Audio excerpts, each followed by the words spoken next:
Fala galera, tudo bem com vocês? Mais uma vez uma grande satisfação estar aqui. Meu nome é André, sou mediador de Geografia da Escola de Petrópolis e Belfort Roxo e hoje iremos abordar a temática de urbanização brasileira. Um assunto que é a continuação da anterior, contudo com as especificidades do modelo do nosso país. O que vem à sua cabeça quando pensamos as grandes cidades brasileiras? Talvez congestionamentos, falta de segurança, poluição, ruídos, talvez pessoas indo e vindo, pedestres, ônibus, bicicletas, afinal, 8 a cada 10 brasileiros vivem nas áreas urbanas, áreas essas que passaram por um intenso processo de urbanização nos últimos 60 anos. Passamos de 70 milhões para 210 milhões de habitantes, e a população urbana do nosso país subiu de 44% para 85%. Desta maneira, na aula de hoje, veremos as suas características gerais e como esse processo influenciou e continua influenciando a nossa vida até os dias de hoje. Estruturaremos nossa aula de hoje da seguinte maneira. Primeiramente, salientaremos a formação territorial brasileira, como ela se deu e qual a importância para a ocupação no território nacional. Logo depois, faremos uma alusão, lembrando que o processo de urbanização ele apresenta uma relação causal com o processo de industrialização, e desta maneira abordaremos o histórico da industrialização no Brasil. Depois disso, as hierarquias e redes urbanas brasileiras, suas regiões metropolitanas, o processo de megalópole e macrometrópole e, por último, as tendências do espaço urbano atual. Ao lado, temos aqui a imagem da cidade de Belo Horizonte, no estado de Minas Gerais.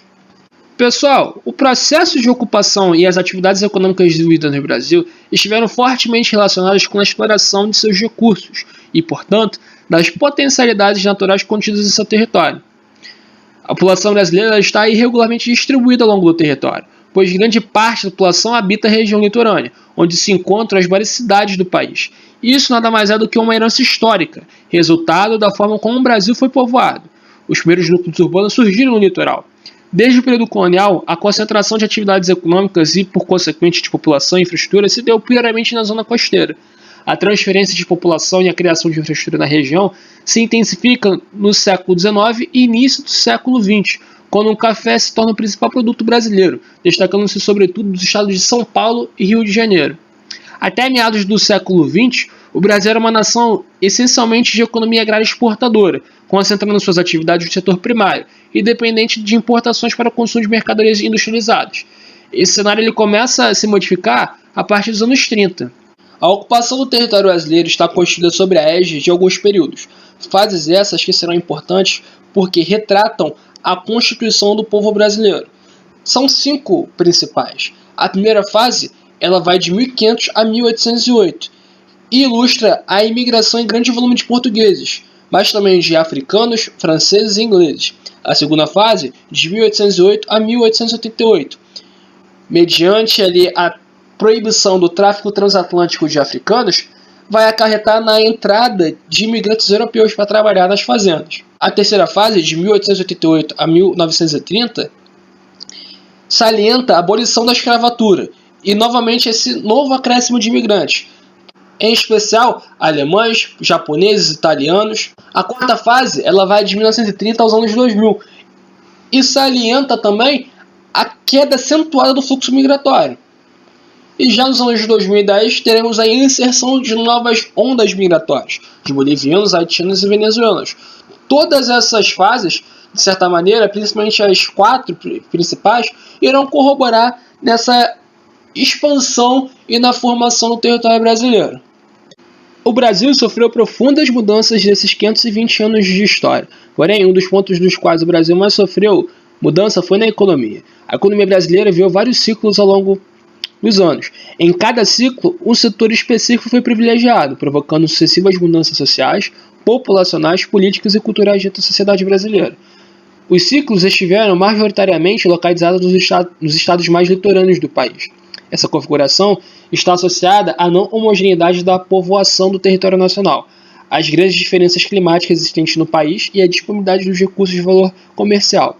Os ciclos eles podem ser divididos da seguinte maneira. O pau-brasil, que inclusive batiza o país com o seu primeiro produto de exportação, uma árvore, o pau-brasil, que data ali do século XVI. Logo depois, a cana-de-açúcar, entre os séculos XVI e XVIII, a mineração de ouro dos anos de 1709 a 1789, a borracha de 1876 a 1913 e o café de 1800 a 1930, que inclusive teve protagonismo para inaugurar as bases do processo de industrialização brasileiro.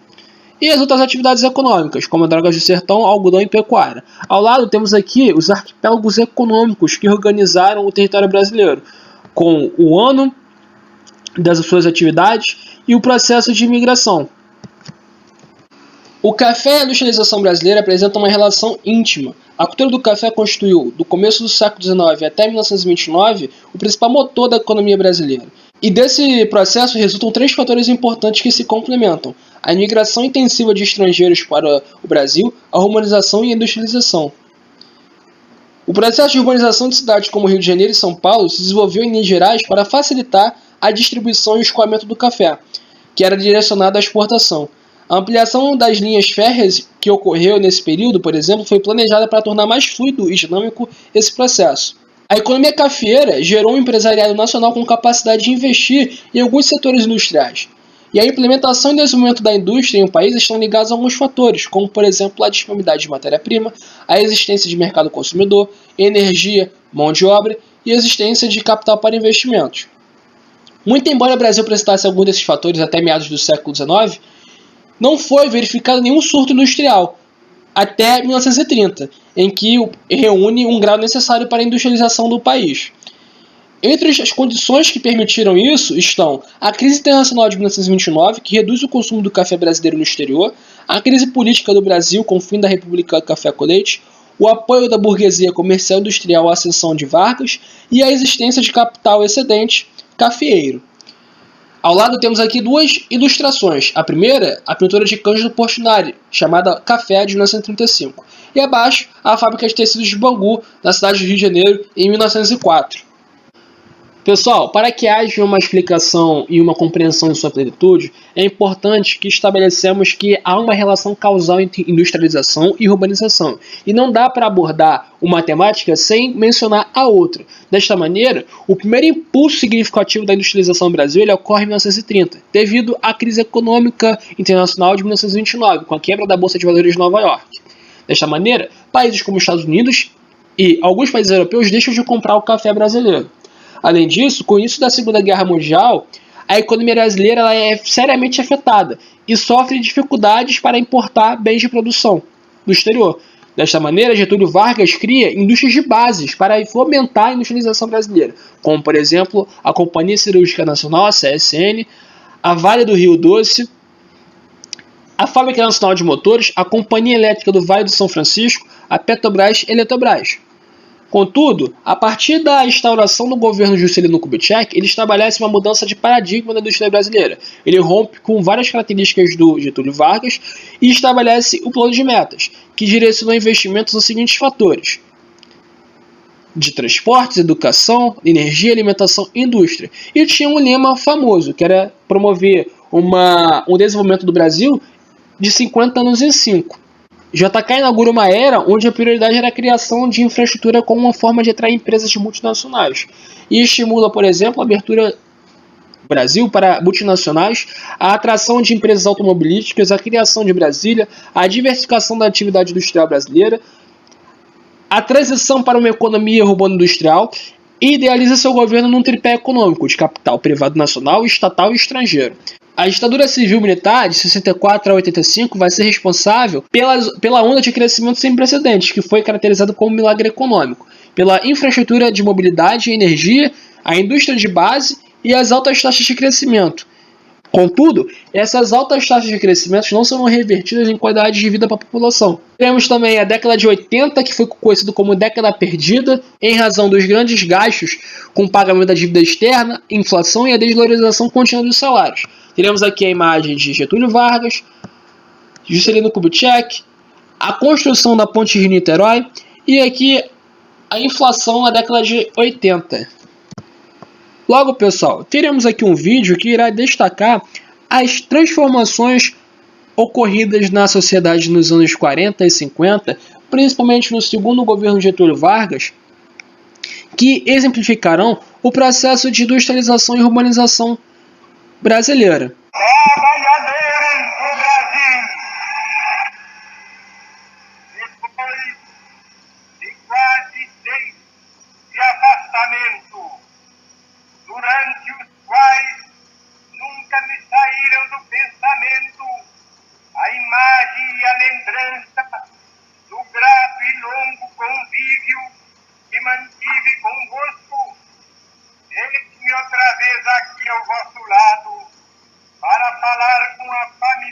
quase amiga de outros tempos, e para dizer que voltei, a fim de defender os interesses mais legítimos do povo e promover as medidas indispensáveis ao bem-estar dos trabalhadores.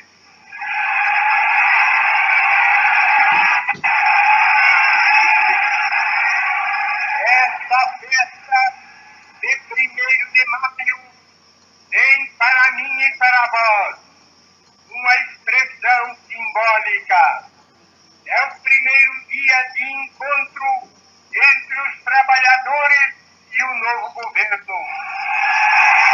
A minha emoção é um significado muito maior e muito mais profundo, porque o povo me acompanha na esperança de que o meu governo possa evitar uma nova era de verdadeira democracia social e econômica.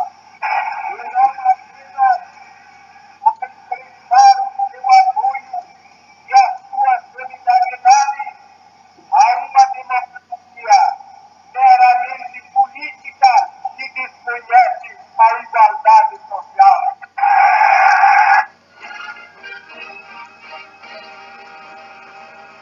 O presidente Getúlio Vargas assina importante mensagem ao Congresso Nacional relativa à industrialização do petróleo brasileiro com capitais do país.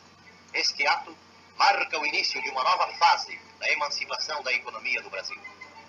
A assinatura da mensagem, realizada na sala de despachos do Palácio do Catete, é solene, estando presentes todos os ministros de Estado, o prefeito do Distrito Federal, os chefes do Gabinete Civil e Militar da Presidência da República e ainda representantes da imprensa e do rádio.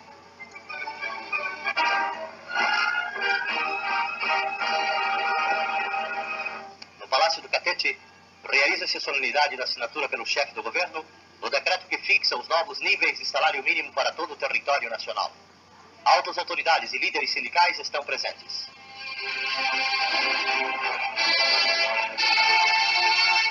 O titular da pasta do trabalho, ministro Segadas Viana.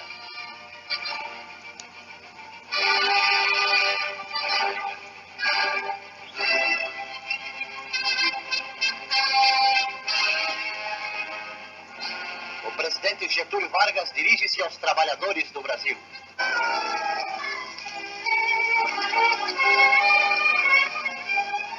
A esta altura, vocês aí da plateia já estarão perguntando aos vizinhos de poltrona que obras serão estas que se estendem por tantos quarteirões e que mobilizam tantos operários. Não é verdade? Não há nenhum mistério nisso, amigos. Estamos no ano de 1943, em pleno centro da nossa querida cidade de São Sebastião do Rio de Janeiro, assistindo às obras iniciais da abertura da Avenida Presidente Vargas, hoje a mais importante artéria da capital da República. Planejam os engenheiros, vibram os músculos dos operários, movimentam-se ruidosamente as escavadeiras numa autêntica sinfonia de trabalho na realização da grande obra. A cidade cresce vertiginosamente e urge dar à metrópole uma avenida moderna que venha descongestionar o tráfego e facilitar o escoamento para a Zona Norte. A Avenida Rio Branco já se torna pequena para conter o número sempre crescente de viaturas. O presidente Getúlio Vargas comparece ao município fluminense de Nova Iguaçu para inaugurar 100 novas casas destinadas a ferroviários da Central do Brasil. A cerimônia resulta brilhante e movimenta quase toda a população iguaçuana, desejosa de ver e aplaudir o ilustre visitante. Teremos aqui, pessoal, a espacialização das indústrias brasileiras. Ao lado, uma tabela com o número de estabelecimentos industriais no ano de 2018 pela Confederação Nacional da Indústria. E ao lado aqui um infográfico extraído do Instituto Brasileiro de Geografia e Estatística em 2016 com a distribuição espacial da indústria. Entre as primeiras colocações aqui estão São Paulo com 121 mil indústrias, Minas Gerais em segundo com 58 mil indústrias, Rio Grande do Sul com 45 mil indústrias em terceiro, Santa Catarina em quarto com 42 mil indústrias, Paraná com 41 mil indústrias em quinto e em sexto Rio de Janeiro com 22.580 indústrias. Logo depois teremos essa espacialização Por exemplo, se vocês perceberem, as indústrias estão se concentrando em empreendimentos industriais na região centro-sul do nosso país. Pessoal, para recapitular, o processo de urbanização ele consiste na transformação de uma sociedade, região ou território rural para urbano. Portanto, não representa somente o crescimento da população da cidade, mas o aumento dessa em relação aos habitantes do campo. Desta maneira, quando a população urbana de determinado local cresce em número maior do que a do campo, dizemos que está ocorrendo o processo de urbanização. No caso brasileiro, ele apresenta características próprias do padrão de urbanização dos países subdesenvolvidos. Ele foi marcado pela formação de algumas grandes cidades que concentram parcela expressiva de riqueza e também da população brasileira. Ocorreu com o expressivo crescimento das atividades terciárias, principalmente de comércio e serviços, incluindo o setor formal, com carteira assinada, e o setor informal, autônomo, da economia. Ocorreu com um ritmo acelerado, principalmente entre as décadas de 50 e 90, geralmente de forma não planejada. No caso, a população cresceu de tal forma que a cidade não acompanhou esse crescimento, ocasionando em algumas consequências. Também apresenta o padrão periférico de crescimento, com a formação de amplas manchas urbanas e a população de baixa renda sendo empurrada para as áreas periféricas, distantes do centro. Além disso, ela intensificou-se a partir dos anos 50 e 40, decorrendo do êxodo rural e do desenvolvimento industrial, que impulsionou a atração populacional para a cidade e dinamizou as atividades comerciais e serviços nesses espaços. Ao lado, temos aqui a imagem do complexo de favelas da Maré, na cidade do Rio de Janeiro, em 2017. Um fenômeno migratório que corroborou para o crescimento das cidades brasileiras foi o êxodo rural, que consiste no movimento migratório das populações que vivem no campo em direção aos grandes centros urbanos. E apesar de afetar praticamente a maioria dos países, o êxodo rural ele tende a ser mais forte, mais evidente, em locais que apresentam grande discrepância, diferença socioeconômica, incluindo a condição de vida entre o campo e a cidade. Apresenta algumas características de atração e repulsão. Por exemplo, as pessoas que migram para as cidades tendem a buscar maior acesso a serviços, mercadorias, equipamentos de infraestrutura, de saúde, educação. E os fatores de repulsão consistem na concentração fundiária do espaço rural, a violência no campo, os baixos salários, a falta de políticas públicas que beneficiam o pequeno agricultor e a mecanização das atividades rurais. Entre o final dos anos 60 e o final dos anos 2000, mais de 40 milhões de brasileiros deixaram o campo e se dirigiram às cidades. Acima aqui temos algumas imagens que retratam, por exemplo, esse momento. Temos aqui a tela de Cândido Portinari Retirante, feita em 1944, retratando essa triste realidade do Brasil naquele período. E ao lado temos aqui a imagem dessa migração com os caminhões pau de arara. Galera, as cidades elas estabelecem entre si uma divisão territorial de funções articuladas que consiste numa rede urbana. A localização e a sua especialização funcional garantem uma hierarquia entre as cidades, podendo ser grandes, médias ou pequenas. Cidade grande, com o setor terciário muito desenvolvido, que consiste das áreas de comércio e serviço, exerce polarização e influência sobre as cidades menores e o meio rural, atraindo consumidores e mão de obras e distribuindo bens e serviços para toda a sua área de influência. Em virtude da variação de oferta de negócios, mercadorias, infraestrutura e serviços, as cidades de uma rede urbana constituem-se em uma espécie de hierarquia, na qual uma cidade é mais ou menos atrativa dependendo do papel que ela exerça. Uma grande cidade, por exemplo, possui setores de saúde e educação mais bem desenvolvidos do que uma cidade de menor porte. Por exemplo, a metrópole ela é considerada uma cidade de grande porte, que polariza um expressivo número de cidades ao entorno e é o centro mais importante da rede urbana, podendo ser classificada de acordo com a sua escala de influência. Por exemplo, o esquema de rede urbana ele é classificado da seguinte maneira: a metrópole nacional, que é o grande centro urbano com variedade de serviços e influência direta e indireta sobre todo o país; a metrópole regional, que é a cidade que exerce grande influência em seu próprio estado, apresentando mais de 1 milhão de habitantes e uma grande concentração de pessoas; centros regionais, que são cidades médias que exercem influência em âmbito regional, podendo ser ou não capital do estado; a cidade local, que é a cidade de pequeno porte, em que sua população muitas vezes tem que recorrer à cidade com maior serviço, maior complexidade de infraestrutura e serviços; e a vila, que é um pequeno aglomerado urbano que não alcançou a condição de cidade. Abaixo temos aqui dois esquemas. Um esquema clássico tradicional, em que apresenta uma estruturação rígida, e ao lado um esquema clássico atual, com uma disposição mais flexível, principalmente devido à globalização e ao meio técnico científico informacional. A rede urbana brasileira é estruturada a partir de estudos feitos pelo Instituto Brasileiro de Geografia e Estatística, IBGE. E esse estudo, mais recente, data de 2018, e diz que são os principais centros urbanos dos quais todas as cidades existentes no país recebem influência direta, seja de uma ou mais metrópoles simultaneamente. A região de influência dessas centralidades é ampla e cobre toda a extensão do território nacional, com áreas de sobreposição e determinados contatos.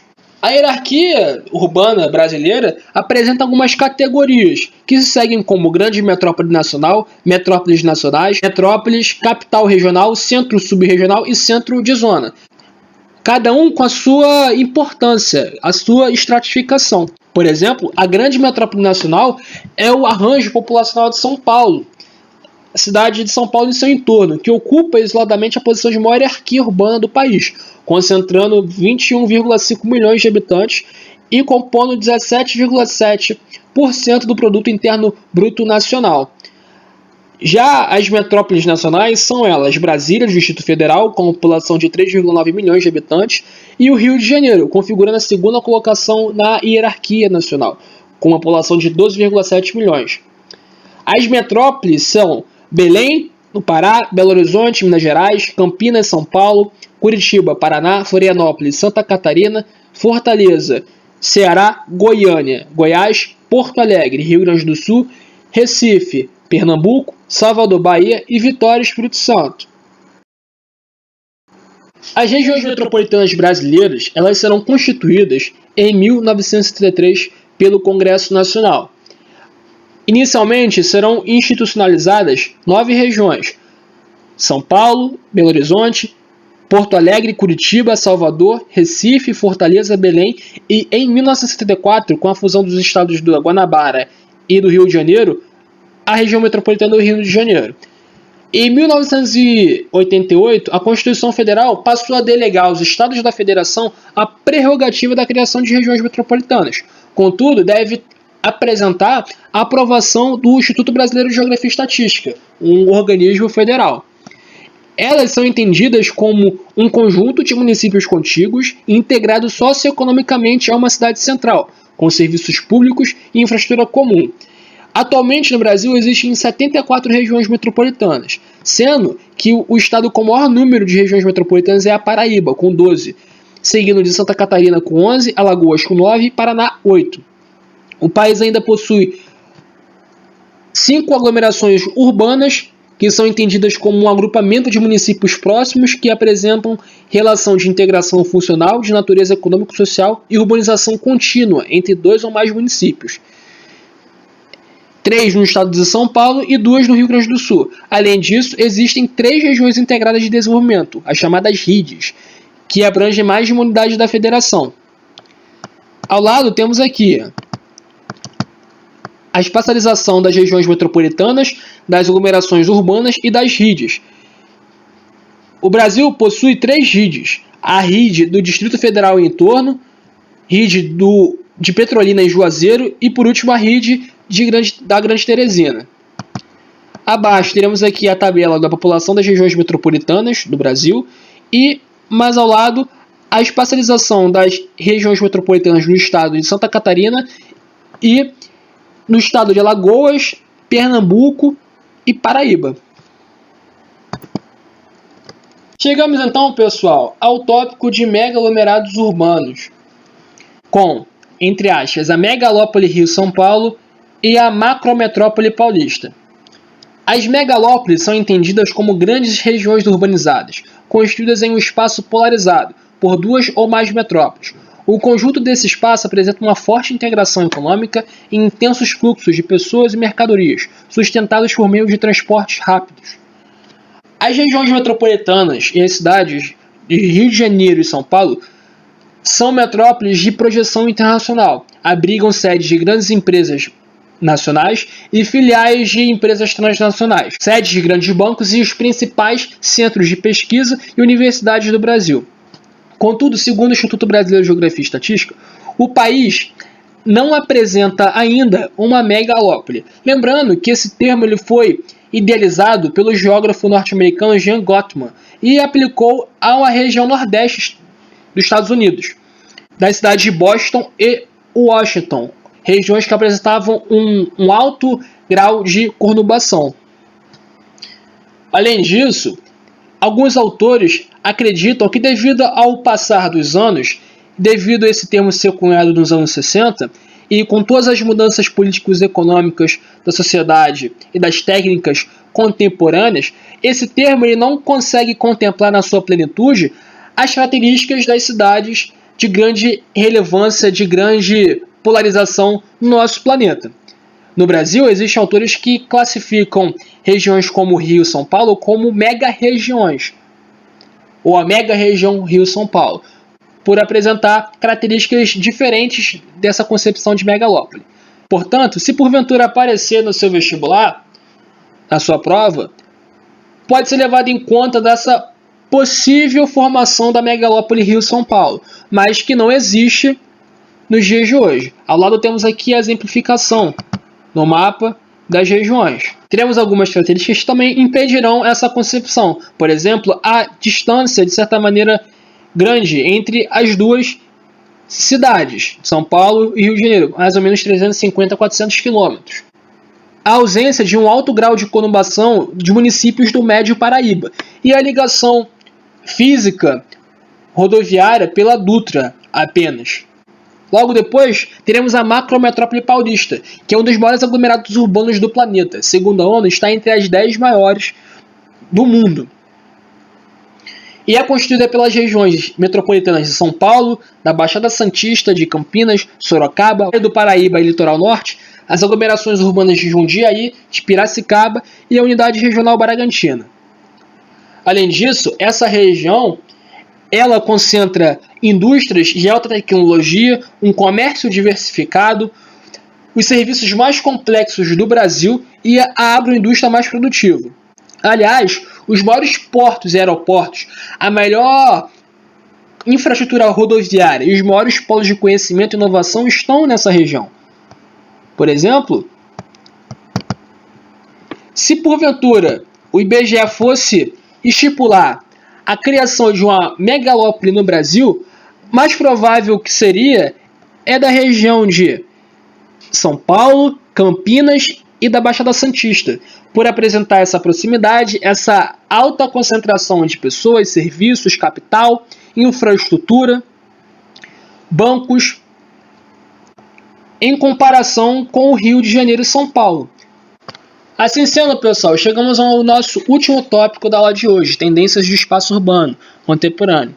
Principalmente a partir dos anos 90, vem se estruturando novas tendências, novas organizações do processo de urbanização brasileiro, tais como uma diminuição do ritmo de migrações interregionais, ou seja, entre regiões, a expansão das áreas de ocupação irregular e de condomínios fechados nas zonas próximas aos grandes centros urbanos, a alteração do ritmo de crescimento das grandes cidades, entre elas as metrópoles, e o custo de vida mais alto nas metrópoles, incluindo o aluguel de imóveis.